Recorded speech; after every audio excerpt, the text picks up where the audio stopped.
Ji my dear.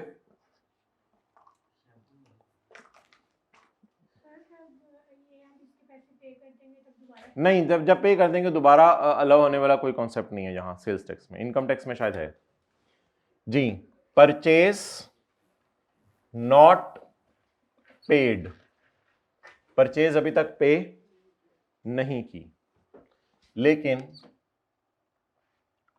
180 days completed on 30th July, so ignored, इसलिए मैंने ignore कर दिया। ये नोट देके फिर आइएगा और डैश नेगेटिव साइन होता था वैसे, अगर आता तो नेगेटिव साइन जरूर डालिएगा। हमने इसको माइनस करना था, पर रिकॉर्ड की भी परचेज को रिवर्स करना था।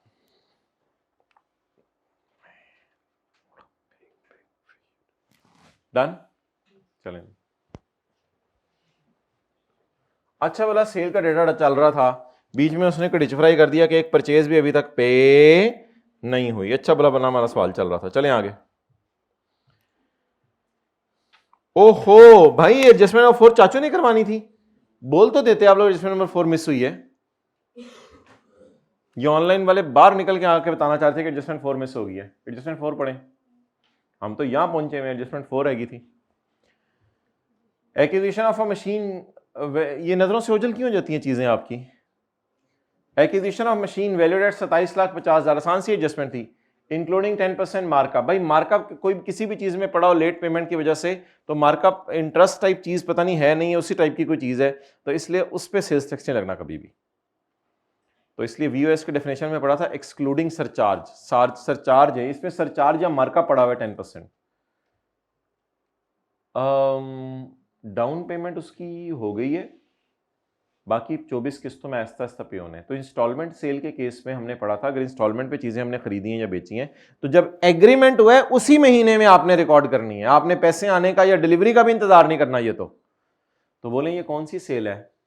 हायर परचेज का लफ्ज पढ़ा था, पता नहीं। हायर परचेज एग्रीमेंट होता है किस्तों वाला।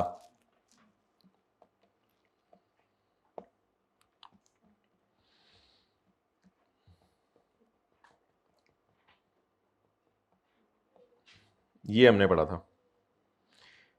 If sale made to general public on instalment basis, तो एक्सक्लूडिंग सरचार्ज आपने लेने। उसमें सरचार्ज तो पड़ा हुआ था, लेकिन हमने क्या लेनी है, ओपन मार्केट प्राइस। और टाइम ऑफ सप्लाई के डेफिनेशन में हमने पढ़ा था हायर परचेज एग्रीमेंट किस्तों वाला, उसमें जिस वक्त एग्रीमेंट हुआ है, तो एग्रीमेंट तो इधर ही हुआ है, मशीन इधर ही खरीदी है तो इधर ही एग्रीमेंट हुआ है। एग्रीमेंट उसने लिखा भी हुआ है हमारे महीने हुआ है, तो बस हमारे महीने इसको परचेज रिकॉर्ड कर दें। इसमें ना डिलीवरी देखी जाती है और ना ये देखा जाता है कि पैसे कब आए।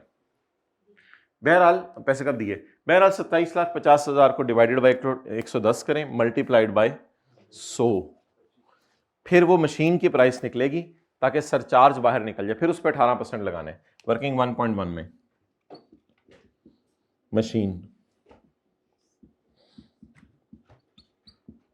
जी 2750 पड़ा है 100, तो 100 दे दो, इस पे 18% लगाएं, 450।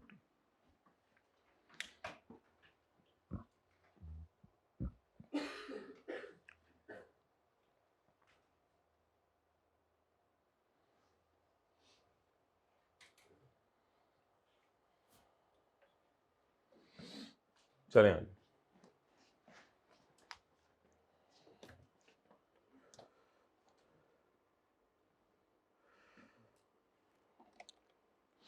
Goods valued 3,25,000 sold to a creditor. ये नॉर्मल सेल में डाल दें 18% वाली में, ऊपर लिखा हुआ रजिस्टर्ड है ये, सेल टू क्रेडिटर। जी बोलें, इजी मार्क्स तो लेते रहना।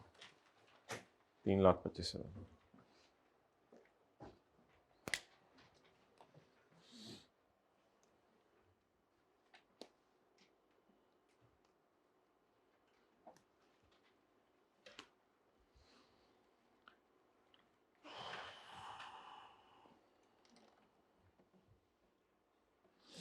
गुड्स वैल्यूड 7,931 सोल्ड टू असासा इन कंपनी। कहानी देखें आगे का सुनाई हुई है। 12 अगस्त को बेची हैं चीज़ें, 90% off the goods are delivered, 90% उसको डिलीवर कर दिए, बाकी 10% डिलीवर होनी है बाद में, क्योंकि वो कह रहे हैं मेरे पास जगह नहीं है रखने की। वैसे मेरे ख्याल से तो बस अवेलेबल हैं। पेमेंट का इंतज़ार ना करें बस अब हमने तो ये पढ़ा है, makes payment to asset at the time of delivery. Payment पूरी आ गई है, वैसे तो पेमेंट भी पूरी आ गई है, तो अर्लियर ऑफ कैश और गुड्स डिलीवर्ड रूल होता है। लेकिन एक और बात भी है ना, यहाँ पे पेमेंट आए ना आए, डिलीवरी तो हो गई है, मेड अवेलेबल तो हो गई है। मेड अवेलेबल 100% है। सोल्ड कितनी, ये हाइब्रिड में आखिरी सीट में बातें किस लिए उस्मान? तो मेड अवेलेबल तो हो गई है ना, तो जब मेड अवेलेबल हो गई है तो पूरी को सेल में डाल दें 7931। बस कुछ करना है 9010, कैसे पता चले मेड अवेलेबल हो गई है? उसके पास जगह नहीं है ना, हमने तो मेड अवेलेबल कर दी है, तो मेड अवेलेबल को सेल में डालें। गुड्स कुछ तो डिलीवर हो गई हैं, कुछ मेड अवेलेबल हो गई हैं, तो बस कोई ज्यादा कहानियां ना करें। सोल्ड टू असासा जी। बाकी अगर पेमेंट ना भी आई होती तो क्योंकि डिलीवरी हो गई है, डिलीवरी में जरूरी नहीं दें उसको, डिलीवरी में उसे कह भी दें कि ले जाओ तो भी डिलीवरी समझी जाती है। ऐसा ही है, ये तो आसान एडजस्टमेंट थी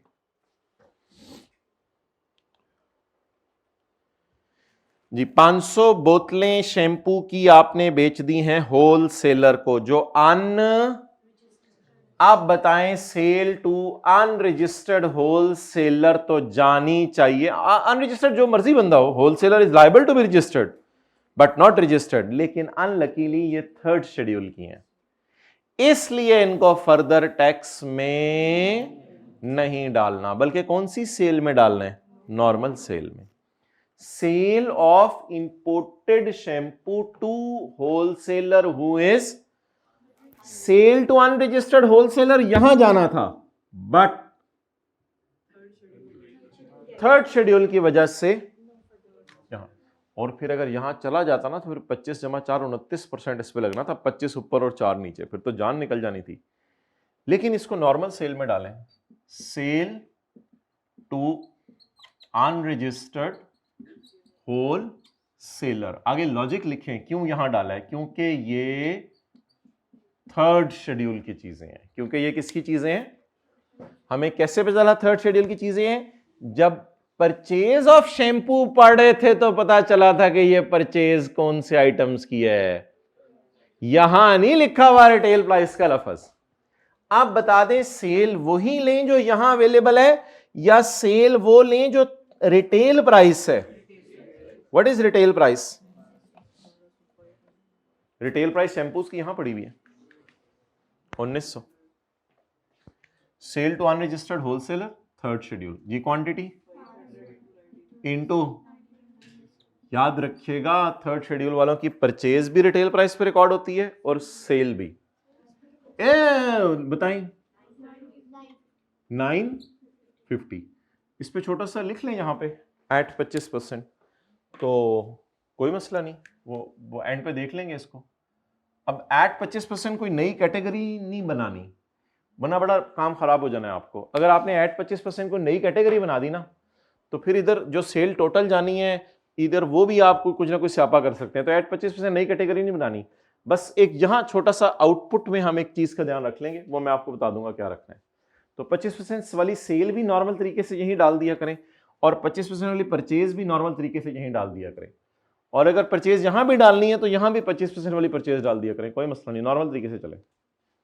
फेस पे एक छोटी सी चेंज आएगी, मैं पूछूंगा इनमें से बताएं किस पे 18 लगाने, किस पे 25 लगाने, तो वो फिर आप मुझे बता दीजिएगा। फिलहाल इसको इधर ही डाल दें। Keep the thing simple if they are simple, जबरदस्ती सिंपल नहीं रखना। आप बता दें जी, इंपोर्टेड शैम्पू उनका खरीदना भी 25% और उनका बेचना भी 25%, क्योंकि इंपोर्टेड शैम्पू पे गवर्नमेंट ने रेट क्या बताया हुआ है? 25%। चलें,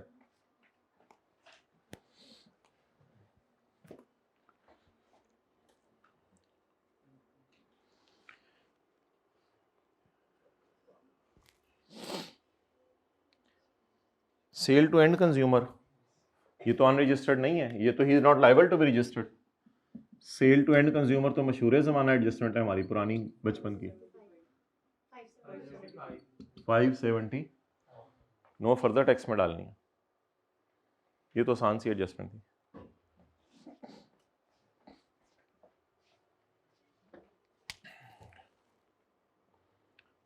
एक्सपोर्ट की हैं 1500 बॉटल, 37 लाख की नहीं, 37 लाख की नहीं, 1500 ज़रब 1900। ये भी कौन सी सेल? Export, zero rate.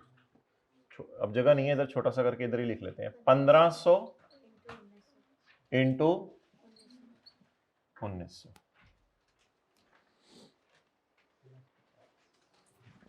ये भी जीरो रेट सेल है, एग्जेम्प्ट सेल नहीं है। एग्जेम्प्ट सेल सवाल में है ही नहीं वैसे। एग्जेम्प्ट से परचेज फॉर एग्जेम्प्ट सेल है, लेकिन वो एग्जेम्प्ट सेल इस बार हो ही नहीं, कोई होली कुरान बिके नहीं, कोई मतलब कोई वजह हुई होगी। परचेज की भी है फॉर एग्जेम्प्ट सेल, लेकिन एग्जेम्प्ट सेल सवाल में नहीं है। बेशक आप यहां पे आप टोटल्स कर लें, यहां पे टोटल्स कर लें, ये तो अभी उधर से आ जाएगा। ये कितने? हाँ जी, ये ग्रैंड टोटल बताया ना, 3450, क्योंकि सेल का डाटा खत्म हो गया ना। अब वैसे ही क्या था इधर, एक हमने न्यूयॉर्क सवाल में आया था, एक यूएई आया था, दो ही लफ्ज आए थे ना, तो दोनों सेल को हमने जीरो रेट में डाल दिया, न्यूयॉर्क वाली भी। और चलें, ये तो आखिरी दो एडजस्टमेंट तो ऐसे हलवा सी हैं। बिजली का बिल है वर्किंग 1 में ले जाएं, और भूला हुआ इनपुट भी वर्किंग 1 में ले। जनवरी का भूला हुआ इनपुट ओ नहीं कर सकते। जनवरी का भूला हुआ इनपुट अगर फरवरी में, मार्च में, अप्रैल में, मई में, जून में, जुलाई नहीं कर सकते। जुलाई आखिरी महीना था। इनपुट बिजली, बिजली के बिल कैश में भी हो सकते हैं, और इनपुट ऑफ जनवरी लिखें ऑलरेडी लैप्स्ड इन जुलाई, ऑलरेडी लैप्स्ड इन जुलाई। बंद करो ना मोबाइल को। जनवरी का भूली भी परचेज कब रिकॉर्ड कर सकते हैं? अगले 6 महीने में। यहां दिन नहीं गिनने, यहां महीने गिनने हैं, और महीने में हमारा महीना नहीं डालना जनवरी, अगले 6 महीने। Okay done.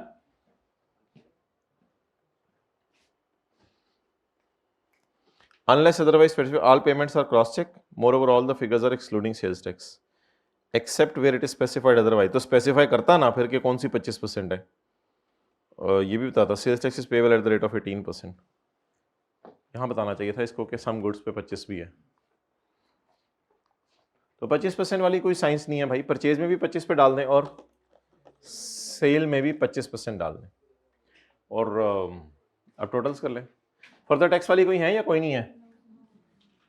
अच्छा, वैसे एक बात याद रखिएगा, मैंने कहा था फर्दर टैक्स में अब लाइनें डाल के आया करनी है आप लोगों ने, कि sale to end consumer and sale to third schedule और sale to cottage industry. Face पे बता के आना इन तीनों पे मैंने फर्दर टैक्स, ये फर्दर टैक्स में फेस पे डाल लिया करनी है बातें, ये भी बताई थी, आपको भी डाल के दिखाता हूं।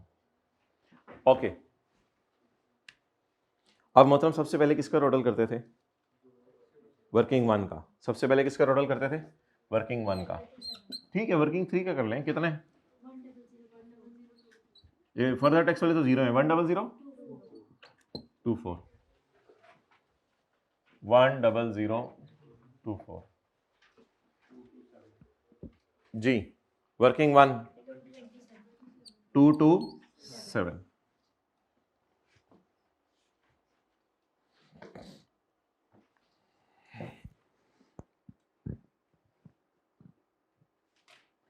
अच्छा जी, पहली तरह मैं वर्किंग 1 और 1.1 को आज साइड पे रख रहा हूं 1 मिनट के लिए।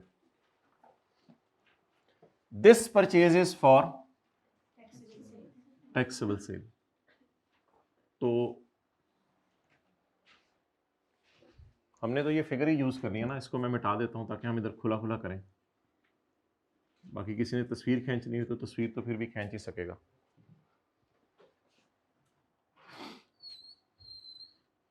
अच्छा, सेल में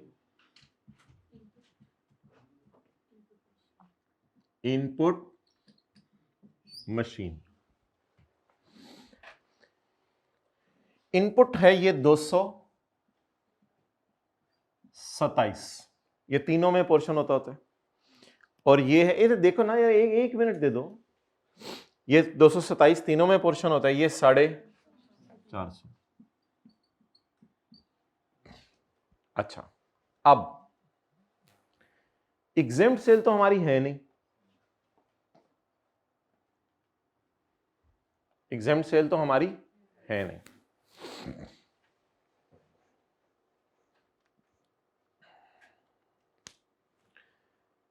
इस 227 को फिर मैं डिवाइडेड बाय ये, मल्टीप्लाइड बाय ये, डिवाइडेड बाय ये, मल्टीप्लाइड बाय ये, और 227 डिवाइड बाय ये, मल्टीप्लाइड बाय ये, डन। ऐसे ही होता ना। अच्छा, इनकी बात करते हैं 227 की। 152, this purchase is for taxable sale, this purchase is for tax, for manufacturing taxable goods, for manufacturing. This purchase is for, ये परचेज टैक्सेबल सेल से मुराद हमने दोनों ली थी, taxable and zero rate. This purchase is for only exempt sale and this purchase is for, इसमें से 500 पाकिस्तान में बेचे थे और 1500 बाहर के एक्सपोर्ट, बाहर के मुल्क में बेचे थे, डन। अच्छा, now that is the worstest part of question, ये मुझे पता है worstest कोई लफ्ज नहीं होता, That is the worstest part of question. I cap ने इस 2700 को और 450 को तीनों में अपोर्शन नहीं किया हुआ। अब ये निहायत ही हाई लेवल की टेस्टिंग है। उसने ये कहा है कि ये 500 क्या चीजें थी, शेविंग किट्स, ये 500 क्या चीजें थी, शेविंग किट्स, ये 500 शैम्पू थे और ये 1500 शैम्पू थे। कहते इस 500 की परचेज तुमने रिकॉर्ड कर ली हुई थी फरवरी में, जो कि जुलाई में रिवर्स होगी हुई है, तो इस 500 की परचेज की कोई तुक नहीं बनती यहां शो करने की, इसमें नहीं पड़ी होगी। अब इतना कौन सोचे पेपर में, इस तरह तो हमने कभी भी नहीं सोचा था। असल में यहां सेल उसने सिर्फ 2 दी हैं और बताया एग्जैक्ट कौन कौन सी परचेज है। ये शेविंग किट्स हैं और शेविंग किट की परचेज इसने बताया मैंने फरवरी में की थी और अब जुलाई में डेड कर दी है, तो कहते हैं इस परचेज में ये परचेज पड़ी नहीं हुई। और कहते हैं ये वाली जो तुमने सेल की है इसकी परचेज तो वैसे ही यहां नहीं पड़ी हुई, इस सेल की परचेज तो इसमें पड़ी हुई है, उसको ले आओ यहां पे। और उसको तो अभी हम ले आएंगे यहां पे। तो इस 227 में से कुछ भी यहां एलोकेट ना करो, क्योंकि शेविंग किट की परचेज वैसे ही जुलाई में डेड हो गई और ये वाली शेविंग किट और शैम्पू की परचेज अभी 950 को तोड़ के इधर लाके सामने लिख देना, वो परचेज बारों बार नीचे से आ जानी है। अब that was a very tough testing, तो दैट्स वाई उसने 227 यहां लिखा है। और अगला जो उसने ब्लंडर मारा है, आपके लेवल पे जो नहीं मारना चाहिए था, कहते हैं शेविंग किट लिखा हुआ है लफ्स पेपर में, तो वो तुमने खरीदी थी उससे लिखा हुआ है, और शैम्पू भी खरीदे थे और बेचे थे, उनमें मशीन इस्तेमाल ही नहीं हो सकती, क्योंकि ये सेल शेविंग किट की है। क्वांटिटीज और प्राइस और नाम दे के कभी जीरो रेट सेल नहीं दी थी उसने जिंदगी में। ये पहली अटेम्प्ट थी जब क्वांटिटीज भी दी, प्राइस भी दी और नाम भी बताया प्रोडक्ट का, और वाजे प्रोडक्ट पढ़ के पता चल रहा है कि ये बना नहीं रहा मैं। एक जगह लिखा हुआ है उससे शेविंग किट खरीदी और बेची, शैम्पू खरीदा और बेचा।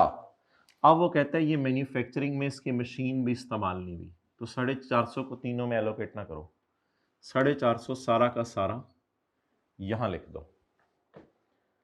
सो that was a tough part of question, तो that should not have been done. बहरहाल शायद मैं बात समझा पाया हूँ। इसकी रॉ मटेरियल तो था ही नहीं, ये तो फिनिश गुड्स थी ना, क्योंकि लफ्ज़ लिखा हुआ है शेविंग किट, किसी बंदे का नाम भी दिया हुआ, उससे खरीदी है। शेविंग किट खरीदी हैं और बेची हैं, मैन्युफैक्चर नहीं की। इसकी परचेज तो वैसे ही हम फरवरी में डेड कर चुके, फरवरी वाली जुलाई में डेड कर चुके हैं। इसकी परचेज ये नीचे पड़ी हुई है, तो वो लाके यहाँ लिख देते हैं। मशीन तो इनमें इस्तेमाल हो ही नहीं सकती, क्योंकि शेविंग किट किसी बंदे से खरीदी है और शैम्पू वैसे ही बाहर के मुल्क से मंगवा के एज इट इज बेच दी है। शैम्पू का रॉ मटेरियल तो मंगवाया नहीं, अगर इनमें कोई मैन्युफैक्चरिंग हुई होती फिर भी ये सवाल अराइज होता।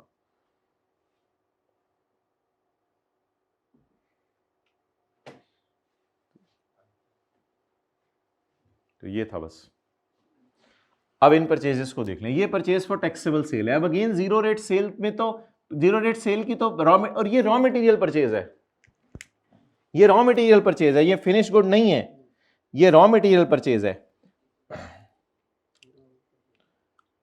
Purchase from registered supplier of raw material, ये रॉ मटेरियल की परचेज है। पता नहीं किसके लिए ये सवाल बनाया था उसने इस अटेम्प्ट में, ये परचेज किसकी है बोलें? अब रॉ मटेरियल की, ये तो ऑलरेडी फिनिश गुड्स हैं। तो मैं कहता था कि टैक्सेबल सेल को दोनों में लेके जाएं, लेकिन इधर तो टैक्सेबल सेल में लेके जाने की जरूरत नहीं है क्योंकि इनके लिए रॉ मटेरियल खरीद ही नहीं सकते, ये पहले ही तैयार गुड्स थी। तो इस 1566 को यहां लेके जाएं, 1566 को यहां लेके जाएं। This purchase is for exempt sale, exempt sale हुई नहीं, अब मैं क्या करूं? 90 को तो यहां लेके जाते थे, ये तो पुरानी बात है, आपको याद होगी शायद, और याद है ना? बस ये मसला आया 227 को एलोकेट नहीं किया, उसके लिए माजरत कर रहा हूं मैं, अब क्या करूं। और आखिरी बात बॉल पॉइंट मुझसे निकाल के, शैम्पू जो इंपोर्ट हुए हैं इसमें 2000 में से कितने शैम्पू की सेल उधर पड़ी हुई है? 500। और कितने शैम्पू की सेल इधर पड़ी हुई है? 1500। अब 500 की सेल रूट होके इधर आ गई है और 1500 की इधर पड़ी हुई है। अब मेरे ख्याल से 950 के परचेज फॉर, इसका क्या तरीका करेंगे? 950 डिवाइडेड बाय 2000 जरब 1500 कर लें। अब वैसे ये भी तो हो सकता है कि आप इस तरह कर लें, 1500 शैम्पू जरब 1900 जरब 25%, ये भी ठीक है, ये भी ठीक है, जैसे आप पसंद करें, जैसे आप पसंद करें। यानी कि शैम्पू कितने के खरीदे हैं? 38। This purchase is for 30। और ये सेल में भी 3800 में जाना है, ये भी सुन लें, हमने डाला भी 3800 पे है सेल में, क्योंकि थर्ड शेड्यूल वाली चीजों की क्या खासियत है? परचेज पे भी रिटेल प्राइस में और सेल पे भी रिटेल प्राइस में। तो बस अब जिस तरह मर्जी समझ लें, this purchase is for taxable sale. वो कितनी? 950 divided by 2000 units multiplied by 500 units, and this purchase is for UAE sale, UAE में बेचे ना बाकी, फॉर एक्सपोर्ट सेल। 950 में से 950 2000 के, तो मेरे कैलकुलेटर का 1500 शैम्पू मैंने बाहर के मुल्क में भेजे हैं। और समझ आया? तो क्वांटिटी से हमें मजबूरन खेलना पड़ा है। वैसे इस तरह भी कर सकते थे, 1500 जरब 1900 और 500 जरब 1900 अलग अलग। 71। अब बताएं 238 की परचेज की सेल किधर पड़ी हुई है? 500 की परचेज की सेल कहां पड़ी हुई है? जल्दी बताएं, 500 कहां बेचे हैं? ये पड़े हुए हैं। और 1500 की सेल कहां पड़ी हुई है? 1500 की सेल, ये तो शेविंग किट्स हैं, ये उसको 500 ये नहीं देना चाहिए था, इसको 400 करना चाहिए था, थोड़ा कंफ्यूजिंग है। ये शेविंग किट्स हैं, शैम्पू 1500 ये पड़े हुए हैं, 500। अब ये डन 0024, इसके सामने लाएंगे 238 और इसके सामने लाएंगे 713। ये था जी सवाल।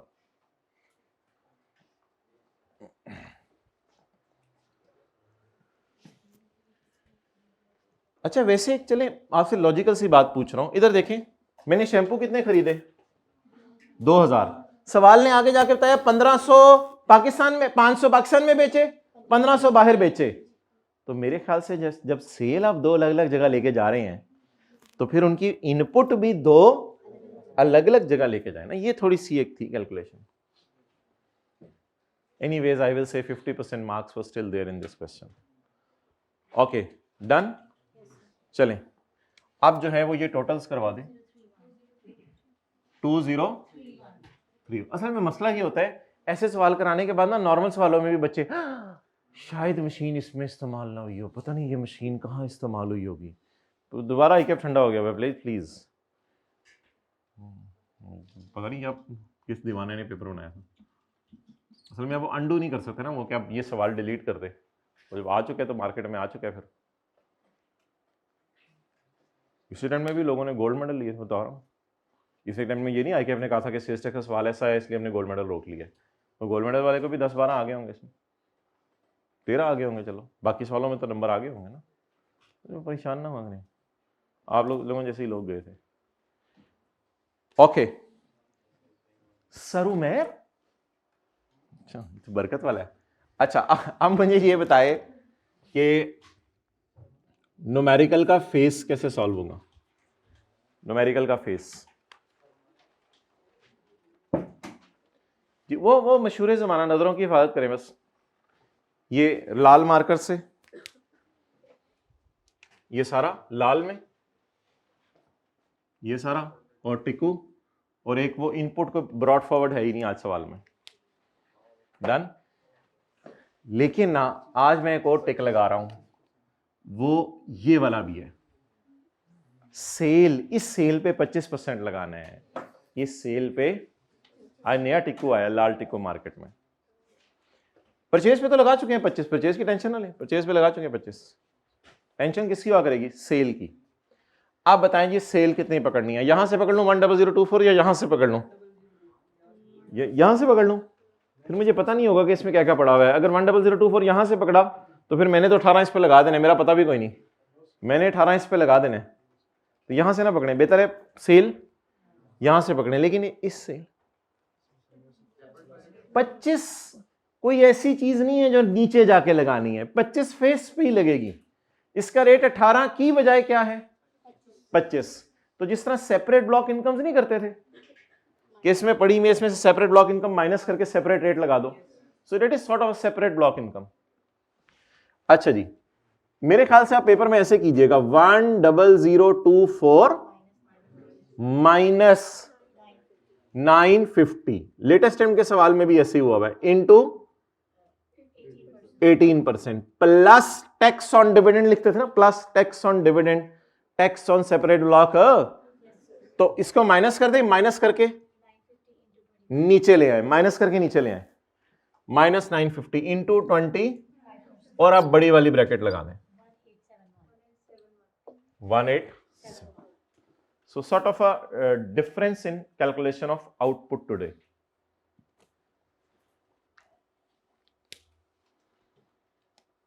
आगे तो कुछ भी नहीं है, आगे तो वही है सारा।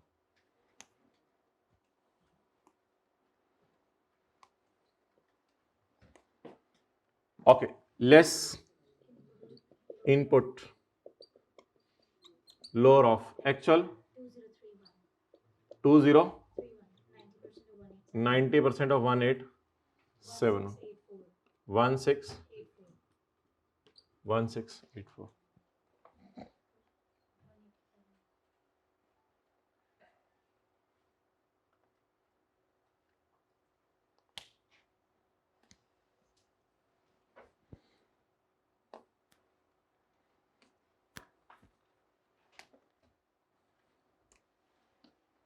ओके कितना माइनस करना चाह रहे थे? 20 कैरी फॉरवर्ड, कितना किया, कितना फिर कभी 347।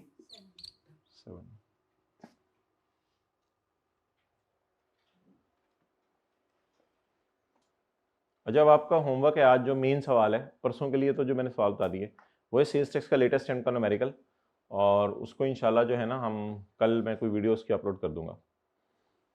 अगर आप लोग इधर हुए R1 की क्लास के दरमियान कोई ब्रेक हुई, 1:45-2 बजे आपकी होती है, उस टाइम 10-15 मिनट कर लेंगे, वरना वीडियो अपलोड कर देंगे। सेल्स टैक्स का लेटेस्ट टाइम का जो न्यूमेरिकल है। अच्छा ये 347 हो गया, डन। आप बताएं ये जवाब क्या आ गया? ताकि लेटेस्ट टाइम वाला कर लेना आप, ये 25% वाली बात। तो लेटेस्ट टाइम का सोल्यूशन मिल गया आप लोगों को, पीडीएफ में भेज दिया था, ये दो दिन पहले भेजे, कल परसों रात, संडे की रात को भेजा आपको सेल्स टैक्स का सोल्यूशन। लेस इनपुट मशीन, ओए sales tax to be carried forward. अब दो कैरी फॉरवर्ड हो गए, इन दोनों को पेपर में अलग अलग ही शो करना है। एक ये ऊपर मशीन वाला कैरी फॉरवर्ड है और एक ये वाला कैरी फॉरवर्ड है।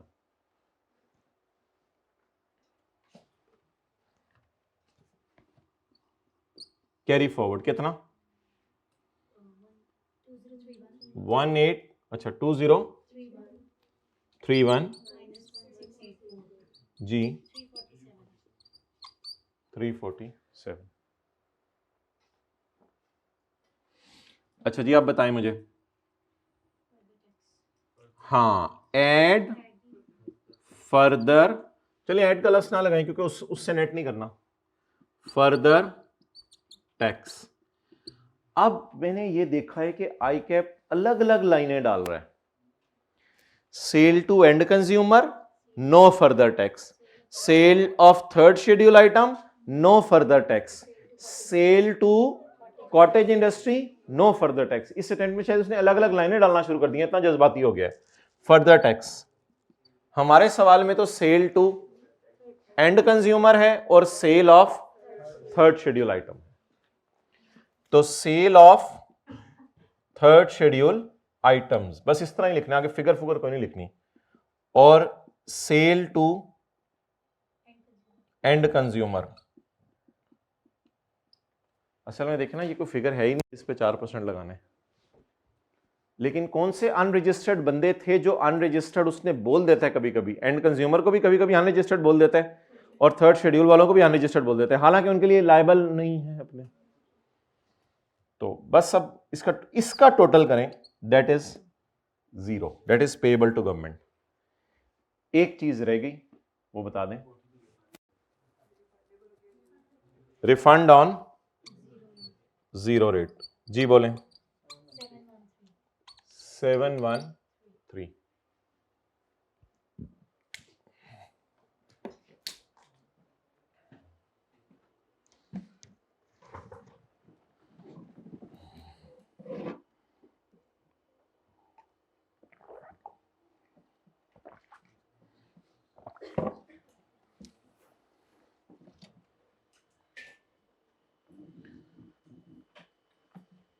अच्छा अब थोड़ी सी चीज एब्जॉर्ब करने की कोशिश कीजिएगा।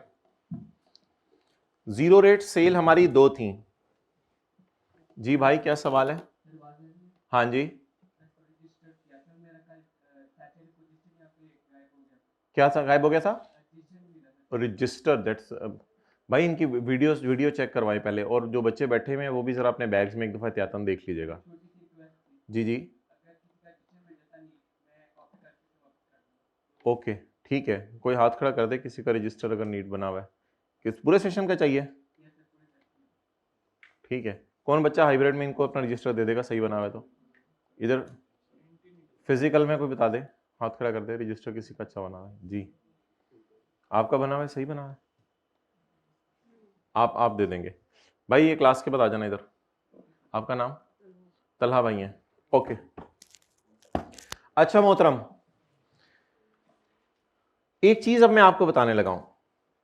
इस सवाल में 2 चीजें हो रही थी 0 रेट सेल, एक थी शेविंग किट और दूसरे थे शैम्पू। अब जरा तसल्ली से सवाल पढ़िएगा। अब अगर हाई लेवल का उसने सवाल पूछ लिया तो हमें भी तो जरा हाई लेवल का समझ आ जाना चाहिए ना। मैं कुछ चीजें मैन्युफैक्चर करके बेचता हूं और कुछ चीजें वैसे ही सप्लाई करता हूं। ये मैन्युफैक्चरिंग सप्लाई का मतलब ये नहीं होता कि मैन्युफैक्चर करके सप्लाई कर रहा हूं, मतलब मैन्युफैक्चरिंग भी कर रहा हूं और वैसे भी पकड़ पकड़ के इधर से चीजें सप्लाई कर रहा हूं, यानी ट्रेडिंग भी कर रहा हूं। अब शेविंग किट के साथ उसने लिखा हुआ था दीज किट्स वर परचेज, मतलब मैंने नहीं बनाई, मैंने बनी बनाई खरीदी है। और शैम्पू के साथ लिखा हुआ था shampoo imported, bottles of shampoo, ये भी बनी बनाई है। तो इसका मतलब है ये दोनों फिनिश गुड्स हैं।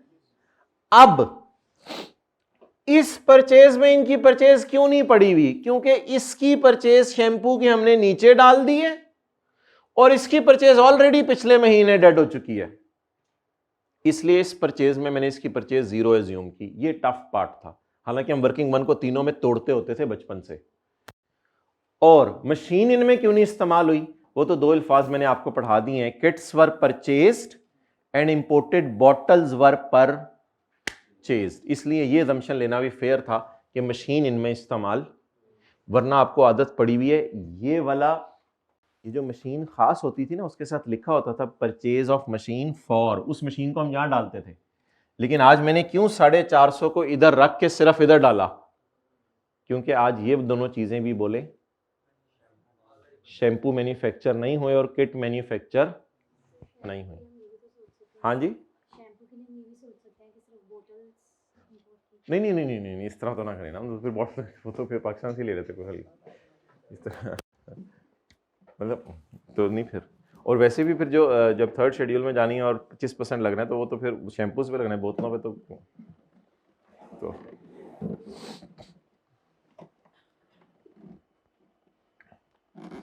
अच्छा, कल वाले सवाल की तरफ आ जाएं, फिर उसको खत्म करते हैं, फिर जाएं।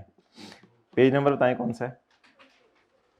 अच्छा, और होमवर्क में आज हम ये सवाल भी डालेंगे ताकि आप लोग डेबिट क्रेडिट नोट की रिवीजन करें। होमवर्क में हम ये सवाल भी डालेंगे इंशाल्लाह, चैप्टर 23 का जो 22 का जो रह गया है ना एक सवाल,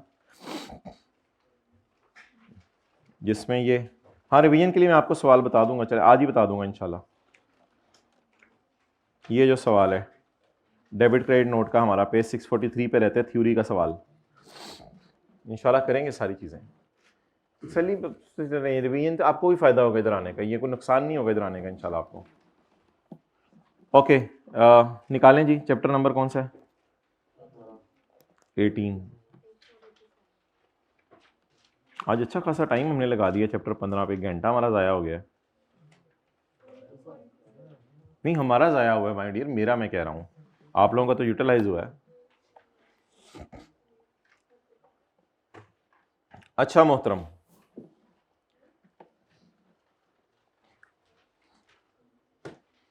सेल्स टैक्स में ये है कि अगर आप क्रेडिटर को 180 दिन में पेमेंट ना करें तो वर्किंग 1 में आके उसको 180वां दिन जब पूरा हो रहा हो तो उल्टा दें। इनकम टैक्स में भी यही कॉन्सेप्ट है, लेकिन उसमें अगर आप पेमेंट ना करें तो it is termed as income tax में आ खुशी कि आपने अगले के पैसे मार लिए हैं। तो दिल ही दिल में तो आप कह रहे होंगे मैंने वापस करने हैं, लेकिन लॉ मेकर कह रहे तू तो बड़ी खुशियां मना रहा है। अगर आपने कोई पेबल रिकॉर्ड किया जिंदगी में, अगर आपने क्या रिकॉर्ड किया कोई, भाई चैप्टर 18 समझते हो, चैप्टर 23 को देखना क्यों जरूरी है? इधर देखो, माइंड जरा प्रोसेसर को ले आओ, सेल्स टैक्स डिलीट कर दो, इनकम टैक्स लोडिंग। अच्छा नहीं, व्हाट्सएप से इंस्टाग्राम, इंस्टाग्राम से व्हाट्सएप नहीं जाते आप लोग? अच्छा ओके, तो मुझे ये बताएं सेल्स, अच्छा इनकम टैक्स में आसान सा कॉन्सेप्ट है, आपने किसी साल कोई खर्चा किया उधार पर, कोई खर्चा किया बोले, और अगले 3 साल तक उसको पे नहीं किया, हमारा साल निकाल के अगले 3 साल तक उसको, तो चौथे साल इनकम में आप लोगों की अटेम्प्ट के लिए हाई चांस ये है कि 2026 का न्यूमेरिकल आएगा। आमतौर पे सवालों में ये लिखा होता है कैलकुलेट टैक्स फॉर 2026। तो आप लोगों के लिए जो क्रिटिकल खर्चे होंगे वो होंगे 22 के, 22 के खर्चे 23, 24, 25 तक पे ना होना, तो 26 में सजा के तौर पे इनकम में 99% चांस है कि अगर आपके अटेम्प्ट में यह सवाल आया तो खर्चे के साथ जो डेट डली होगी वो 1 जुलाई 21 से 30 जून 22 के दरमियान की कोई डेट डालेगा, ताकि आप उसको रिवर्स उसको इनकम में डालें। अब होता क्या है, आपने कोई खर्चा किया, आपने ये एसी रिपेयर कराए 2022 में, लेकिन उसकी पेमेंट नहीं की।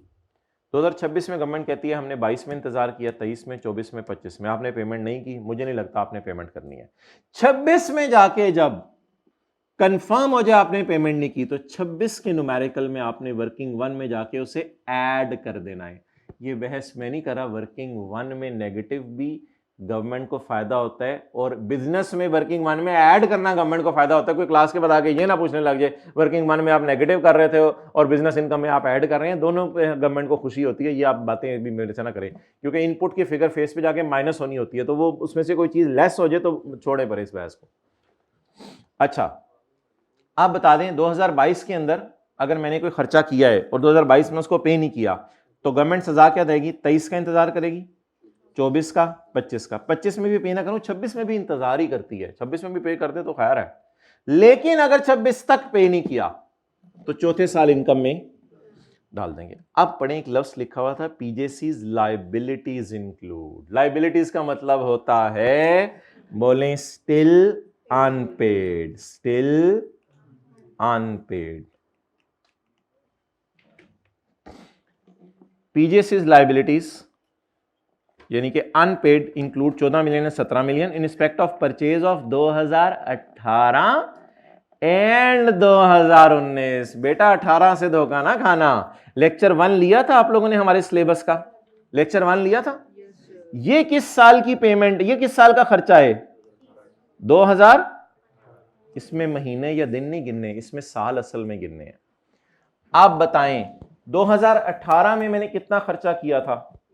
14 मिलियन, और 2022 तक पे नहीं हुआ। 18 में किया था, 22 तक पे नहीं हुआ। 22 वाला तो साल बन गया सजा देने वाला। 18 में पे नहीं किया, 19, 20, 21 गवर्नमेंट वेट करेगी। अगर 22 में भी पे ना करूं तो 22 की वर्किंग वन में बिजनेस में जाके इसे, क्योंकि 18 में इसे माइनस करने दिया था गवर्नमेंट ने खर्चे के तौर पे। कहां लिखा हुआ है? परचेज। परचेज तो माइनस होगी ना सेल में से। इनको 17 को जाके अगर पे ना हुए ना तो इनको 2023 के न्यूमेरिकल में देख लेंगे। अभी तो हमें न्यूमेरिकल सिर्फ किस साल का दिया हुआ है? 22 का। तो लिखें 14 मिलियन को हमारे साल के 22 के न्यूमेरिकल में ऐड कर दें। 14 मिलियन को हमारे साल के 22 के न्यूमेरिकल में ऐड कर दें, और 17 को अगले साल के न्यूमेरिकल में ऐड कर देंगे।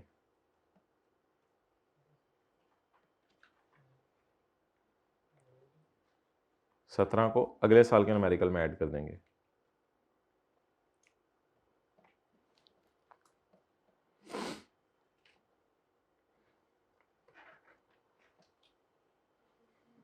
और कोई पता लग गया? अगर वो पे कर दे अगले साल तो फिर अगले साल दोबारा माइनस कर देना। अगले साल पे कर दे वो दोबारा माइनस कर देना अगले साल वर्किंग वन में जाके। डन जी। अब ये बात याद रहेगी हमेशा। बताएं 18 मार्च 18 कौन सा साल है? 30 जून। 30 जून 18 के खर्चे अगर 22 तक पे ना हो तो सजा 22 में बनती है। और अगर 30 जून कम अगस्त था तो 30 जून 19 है ना। 30 जून 19 के खर्चे अगर 20, 21, 22 में पे ना हो तो सजा, ये मैंने लिखवाया है, उसकी सजा 23 में मिलनी है। ये भी लिखवा दिया मैंने। कमाल हो गया। चलें जी वर्किंग वन में आए, ऐड करें।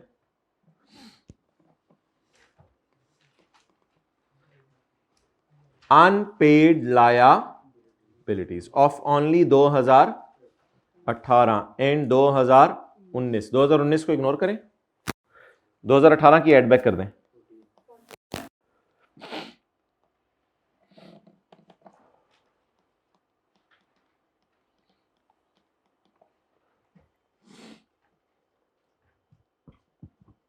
डन।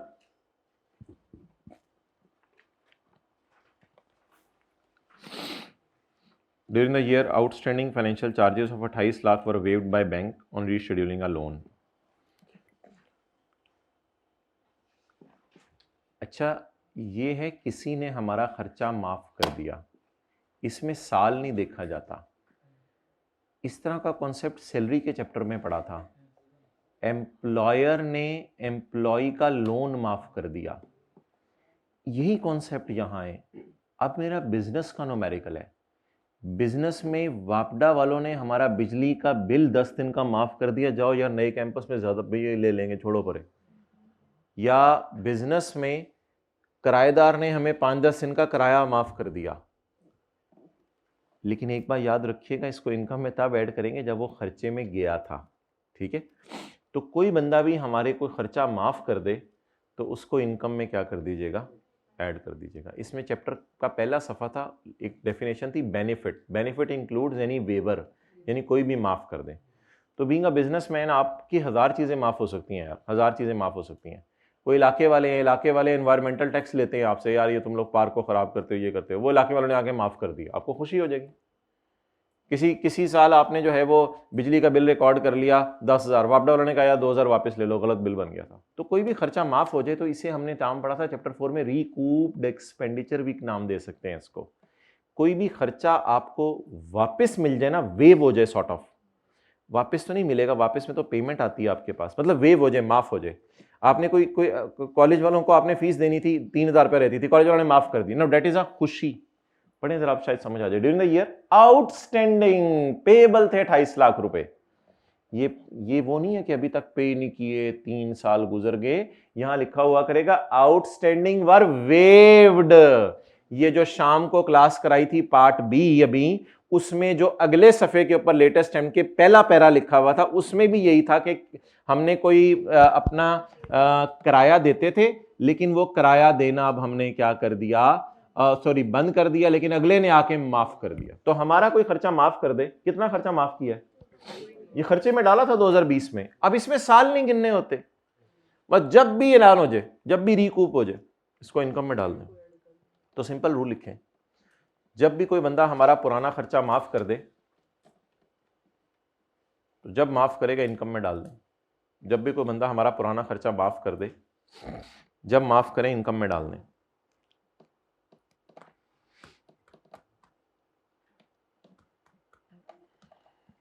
डालें जी इनकम में 2.8 एक्सपेंस वेव्ड। खर्चे में गया ही ना हो तो फिर तो खर्चा था ही नहीं, फिर उसको खर्चा क्यों कह रहे हो? ऐसा तो सवाल नहीं आएगा मेरे ख्याल से कि खर्चा है ही नहीं और अगले ने माफ कर दिया, तो इस तरह का तो सवाल मेरा नहीं ख्याल आ सकते पेपर में।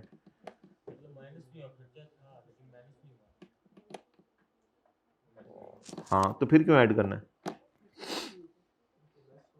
ओके, आगे चलें। अच्छा, एक बात और भी सुन लें, कई दफ़ा कोई ज़रूरी नहीं खर्चा हो, कई दफ़ा हमारा लोन भी हो सकता है। लोन की एंट्री तो एक्सपेंस डेबिट लोन क्रेडिट नहीं होती। तो अगर कोई हमारा लोन माफ़ कर दे बिजनेस में, लिख लें, अगर बैंक हमारा लोन भी माफ़ कर दे बिजनेस का, तो वो भी हमारी इनकम में ऐड हो जाएगा। इंटरेस्ट तो वैसे ही खर्चा है ना, इंटरेस्ट तो पहले कवर हो गया। बैंक हमारा लोन या हमारा इंटरेस्ट माफ़ कर दे, लिखे ना, बैंक हमारा लोन या हमारा इंटरेस्ट माफ़ कर दे, वो भी बिजनेस में ऐड हो जाएगा।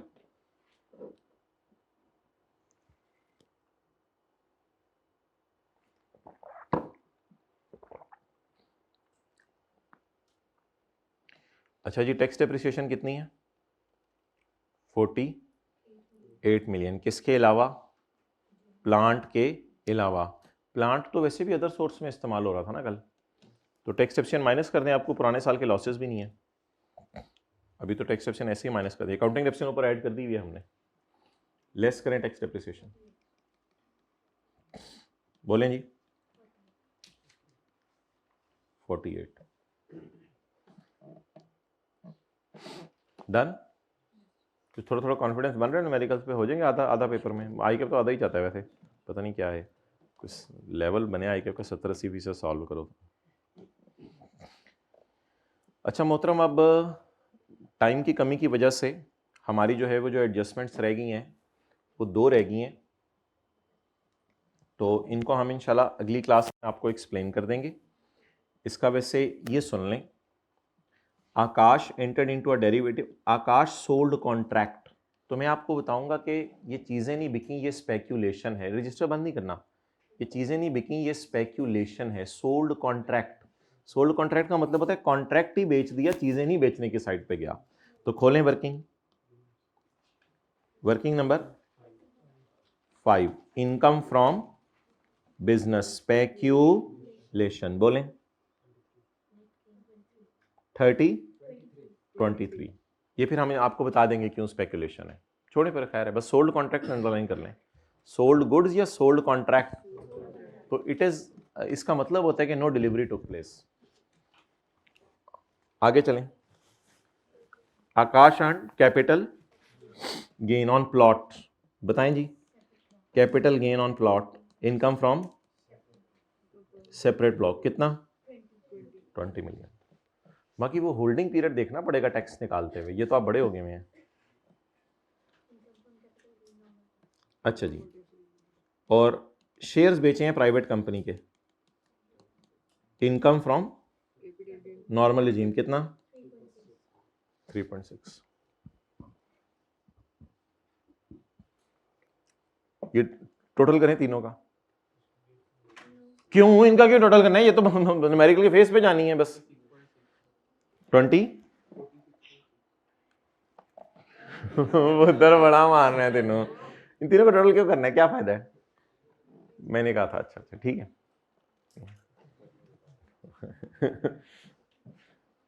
अच्छा माय डियर, आप मुझे ये बताएं कि ये कहां आ गया सवाल में आसान सी एडजस्टमेंट नंबर देने के लिए। During the year Akash received share of profit from AOP 70 million.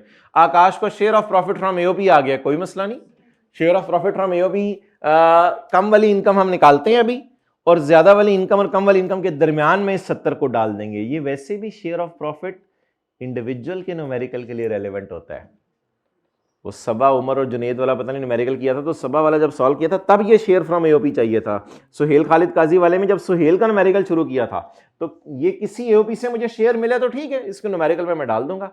अब आप हजरात मुझे कोई बंदा सोल्यूशन में जाके ये वाली फिगर बता दे जो हमने छुड़वाई हुई है कमीशन वाली, सोल्यूशन में जाके बस देख लें। हमारी दो एडजस्टमेंट्स पेंडिंग हो गई हैं, एक ये कमीशन वाली और एक स्पेकुलेशन वाली। स्पेकुलेशन वाली मेरे हाथ से पेंडिंग नहीं है, वो खुद भी पढ़ लेंगे।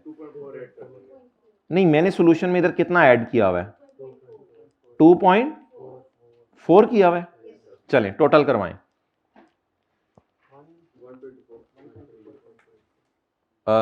टोटल करवाएं बिजनेस का 124.3 का लॉस। आप लोगों ने कैलकुलेट किया है या किताब के सोल्यूशन से देखा है? नहीं, कैलकुलेट कर लें, कोई जरूर पॉइंट्स का कोई फर्क होगा, कैलकुलेट किया है, ओके। 124.3। नाउ अल्हम्दुलिल्लाह we are very lucky to get 2 minutes, हम 40 पे तक की क्लास खत्म करें। हमने आपसे अब ये सवाल पूछना है कि मोहतरम हमारे कितने हेड्स ऑफ इनकम की इनकम आई है। अगर आप मुझे थोड़ी सी इजाज़त देते हैं तो मैं एक काम करने लगा हूं, मैं वर्किंग वन का टोटल यहां लिख देता हूं, इनकम फ्रॉम बिजनेस। बोलें कितनी? 120.3। अब सेपरेट ब्लॉक को तो साइड पे रख दें, लॉसेस में जरा सेपरेट ब्लॉक को साइड पे रख दें, उसमें भी छोटी सी एक बहस है, वो आईकेएफ से बात की भी आपको बताएंगे। सेपरेट ब्लॉक को साइड पे रख दें। ये क्या है? अच्छी सवारी, बोलें अच्छी सवारी। ये क्या है? सैलरी नहीं है, बुरी सवारी। सवारी का मतलब लॉस होता है, सवारी का मतलब क्या होता है? लॉस होता है। ये तो बस है ना, सैलरी तो नहीं है ना। रूल 1 बोलें, सैलरी के प्रॉफिट में से किसी और हेड का लॉस माइनस। ये क्या है? अच्छी बस। ये क्या है? अच्छी बस। ये तो सेपरेट ब्लॉक है ना, इसको साइड पर रखिएगा। अच्छी बस, अच्छी बस और बुरी सवारी। ओ ये तो बिजनेस नॉन स्पेकुलेशन है, इससे अच्छी सवारी और कौन सी हो सकती है? बिजनेस नॉन स्पेकुलेशन को भी लिफ्ट नहीं करानी। बुरी सवारियां तो कैपिटल गेन और स्पेकुलेशन है, लेकिन आज तो वो प्रॉफिट्स थे। आप बता दें ये क्या हो गया? अच्छी बस। ये और ये अच्छी, तो क्या नगमा बोलते थे?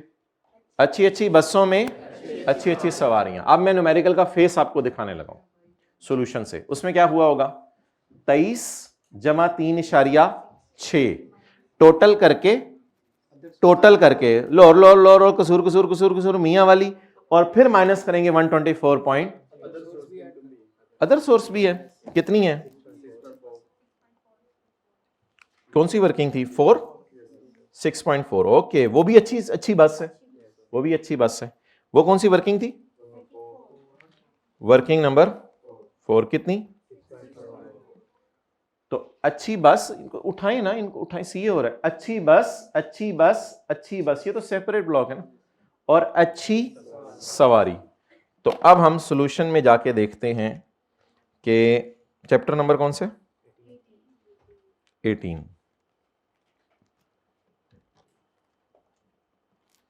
समझ आ गया ना, फेस बन जाएगा ना। क्वेश्चन नंबर 38 लें जी। 6.4 23 और 3.6 को हम पहले लाए इधर अंदर रख के, इसमें से लोअर कसूर आवाज मारी, लेकिन ये कसूरियां बहुत ज्यादा आई हुई थी।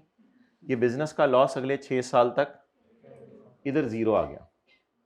अब बच गया सेपरेट ब्लॉक। सेपरेट ब्लॉक और फाइनल टैक्स रेजिम को तो बस इधर ले आए, डन। ये सेपरेट ब्लॉक हो गया 20। तो ये कितनी आ गई टोटल इनकम? जल्दी बोले ना, टोटल इनकम कितनी आ गई? 20, क्योंकि हमारे बिजनेस का लॉस बहुत ज्यादा था। टोटल इनकम कितनी आ गई? 20, और सेपरेट ब्लॉक है तो माइनस करना पड़ेगा। तो टैक्सेबल इनकम कितनी आ गई? मेरे ख्याल से नो नीड वाला सिनेरियो मुझे लग रहा है, लेकिन चलें, नो नीड वाला सिनेरियो लग रहा है, क्योंकि कम वाली इनकम कितनी है? 0, और ज्यादा वाली इनकम याद है, नो नीड, नो नीड, और एक्चुअल टैक्स लायबिलिटी 0 आ गई। अब एक चीज थी सेपरेट ब्लॉक, वो क्या थी? Immovable property. उस पर कितना रेट लगा हुआ है जी? क्लियर हो गया? 1 मिनट में मुझे बनवा दें यार, जाने दें, मुझे बनवा दें 1 मिनट में। इनकम फ्रॉम बिजनेस स्पेक्यूलेशन कितना? बस देखें देखें देखें, इनकम फ्रॉम कितना? अदर सोर्स, इनका टोटल, इसमें से लेस कर दें,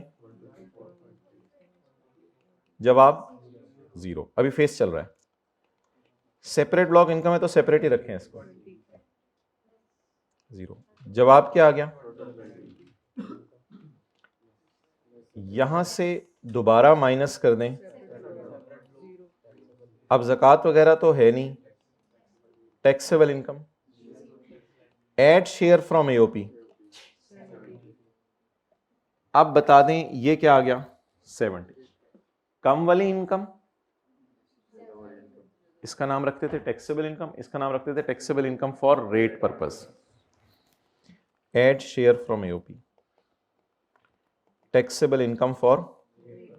अब इस 70 पे नॉर्मल टैक्स लगाने का कोई फायदा नहीं ना, पता है ना, इस 70 पे टैक्स लगाने की जरूरत नहीं है, no need, because actual tax जब आएगा तो वो कितना आना है?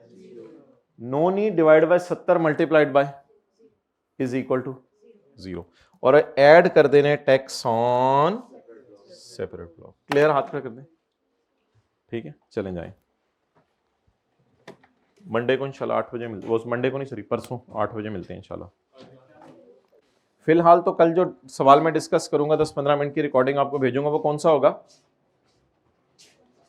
बोले ना, चलें जाएं जाएं जाएं भाई, इनामात बांटने थे, इनामात।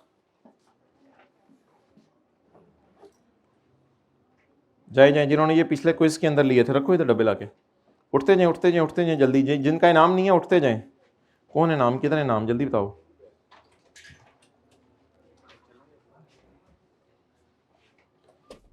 निकलते जाएं जी।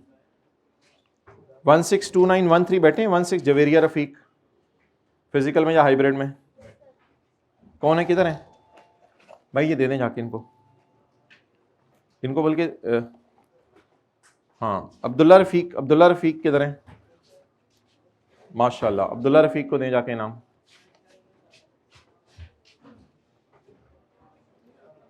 जी, मुरसल 166464 बैठे हैं, ओके। वसीम 162216 16734।